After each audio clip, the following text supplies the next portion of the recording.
మీరు ఇంకా ఈ పాత గ్యాస్ సిలిండర్స్ నే యూజ్ చేస్తున్నారా? అయితే మార్కెట్ లోకి కొత్తగా వచ్చిన ఈ కాంపోజిట్ గ్యాస్ సిలిండర్స్ గురించి మీకు తెలియాల్సిందే.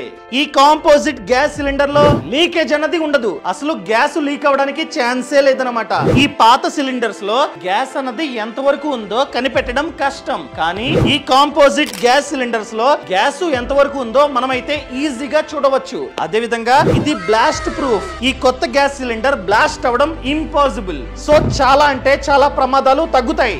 అదే విధంగా ఈ పాత సిలిండర్ చాలా బరువు ఉంటుంది, వేయడం చాలా కష్టం. కానీ ఇది చాలా తక్కువ బరువు, ఈజీగా మనమైతే క్యారీ చేసుకోవచ్చు అనమాట. అదే విధంగా మనం రెగ్యులర్ గా యూజ్ చేసే ఈ గ్యాస్ సిలిండర్ సెక్యూరిటీ డిపాజిట్ 2200, కానీ ఈ composite gas cylinder security deposit 3000 అనమాట. కానీ రీఫిల్లింగ్ కాస్ట్ తక్కువ.